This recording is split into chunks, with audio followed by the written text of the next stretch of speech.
வேலை செஞ்சால் சம்பளம் கொடுப்பாங்க, காசு கொடுப்பாங்க, வேலையும் செய்வேன், வருமானமும் வந்துச்சு. ஆனால் அது எனக்கு திருப்தியை தரல, சந்தோஷத்தை தரல.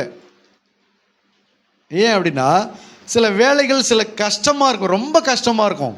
சில வேலைகள் ரொம்ப கடினமாக இருக்கும். அந்த இடத்துல தொங்கிக்கிட்டுலாம் வேலை செஞ்சுருக்கிறேன். அங்கேருந்து விழுந்தா ரவை கூட தப்பாது, அந்த மாதிரி இடத்துலலாம் தொங்கிக்கிட்டு வேலை செஞ்சுருக்கிறேன்.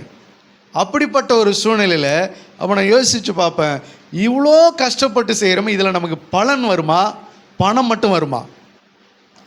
சொல்லுங்கள். கஷ்டப்பட்டு வேலை செஞ்சால் பணம் மட்டும்தான் வரும், அதுக்கு என்ன கிடையாது, பலன் கிடையாது. ஆனால் கர்த்தருக்காக நீ கஷ்டப்படும் போது, நீ உபத்திரவப்படும் போது, நீ வேதனையை சகிக்கும் போது உனக்கு பணமும் வரும், பலனும் வரும், அப்புறம் சந்தோஷமும் வரும், பாக்கியமும் உண்டாகும். அல்லேலூயா. அதனால தான் அவர் சொல்கிறாரு, நாங்கள் கர்த்தருக்காக மிகுந்த உபத்திரவத்தை அனுபவித்தாலும் கூட அதுலேயும் நான் என்னவா இருக்கிறேன், சந்தோஷமாக இருக்கிறேன். உலகத்தில் எவ்வளோ ரிஸ்க் எடுத்து செய்கிற மனிதர்களாக இருக்கிறாங்க, ஆனால் அந்த ரிஸ்கில் அவங்களுக்கு வெறும் பணம் மட்டும்தான் கிடைக்கும். அல்லேலூயா. செத்துட்டாலும் பணம் மட்டும் தான் கிடைக்கும். எவ்வளோ விதமான கடினமான வேலைகள்லாம் செய்கிறாங்க,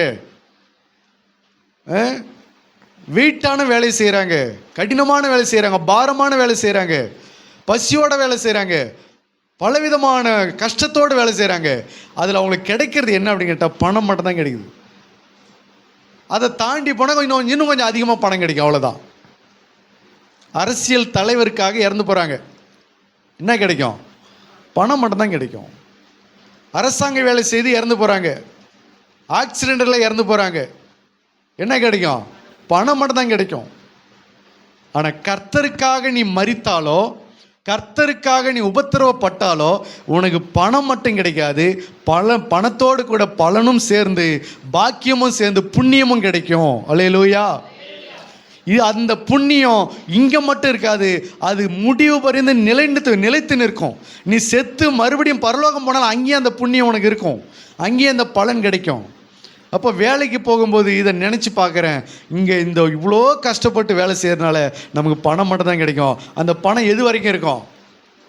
ஒரு நாள் வேலை செய்ய, ஒரு நாள் செலவழிப்புமா, ஒரு வாரம் வச்சுன்னு செலவழிப்புமா, அல்லது ஒரு மாதம் வச்சுன்னு செலவு பண்ணுமா, அவ்வளோதான். அதை தாண்டி ஒன்றா பண்ண முடியாது, அந்த பணத்தை வச்சுக்கிட்டே ஒன்றும் செய்ய முடியாது. அல்லேலூயா. ஆனால் கர்த்தருக்காக உபத்திரவப்படும் போது அது பரலோகம் வரைக்கும், மறுமை வரைக்கும் அது என்ன செய்யும், நீடிக்கும். அல்லேலூயா. அதனால தான் பவுல் சொல்கிறாரு, அவருக்கு அந்த உபத்திரவத்தில் நாங்கள் என்ன பண்ணுறோம், மிகுந்த சந்தோஷம் அடைகிறோம். அல்லேலூயா. ஆகினால கர்த்தருக்குள் எப்பொழுதும் இந்த மாதிரி காரியத்தில் என்ன பண்ணுங்க, சந்தோஷமாக இருங்க. அது மட்டுமல்ல, 2 கொரிந்தியர் 8:2 வாசிங்க.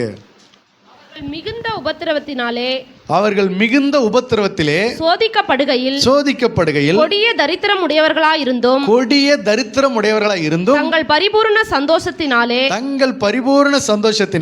மிகுந்த உதாரத்துவமாய் கொடுத்தார்கள். அல்லேலூயா. கொடிய தரித்திரம், பரிபூர்ண சந்தோஷம், மிகுந்த உதாரத்துவம். ஒரு பக்கம் அவங்க வாழ்க்கை எப்படி இருக்குது, கொடிய தரித்திரம், அதுக்கு மத்தியில் என்னவா இருக்கிறாங்க, பரிபூர்ண சந்தோஷம். எப்படி? கொடிய தரித்திரம், பரிபூர்ண சந்தோஷம். அல்லேலூயா. அதுக்கு நடுவில் மிகுந்த உதாரத்துவம். அப்போது கொடுத்து அதில் அவங்க என்னவா இருந்தாங்க, சந்தோஷமாக இருந்தாங்க. மிகுந்த உதாரத்துவமாய் கொடுத்து அதில் சந்தோஷப்பட்டார்கள், பரிபூர்ண சந்தோஷத்தில் அதை அனுபவித்தார்கள். அல்லேலூயா. இன்னொரு சந்தோஷம் என்ன தெரியுமா, கர்த்தருக்காக செலவழிக்கிறோம் பாருங்க, அங்கே ஒரு சந்தோஷம் இருக்குது. இதெல்லாம் தேடி கண்டுபிடிக்கணும், இதெல்லாம் அனுபவித்து பார்க்கணும். கர்த்தருக்காக செலவழிக்கும் போது பவுல் சொல்கிறார், நான் செலவு பண்ணவும் செலவு பண்ணப்படவும் ஆயத்தமாக இருக்கிறேன் அப்படின்னு. அப்போ கர்த்தருக்காக செலவழிக்கிறதுல ஒரு பெரிய சந்தோஷம் இருக்கிறது. அல்லேலூயா. அந்த சந்தோஷத்தை அனுபவிக்காதவங்க அதில் செலவு பண்ணவும் மாட்டாங்க, அதில் செலவு பண்ண மனசில்லாதவங்களாகவும் இருப்பாங்க, முன் வரவும் மாட்டாங்க.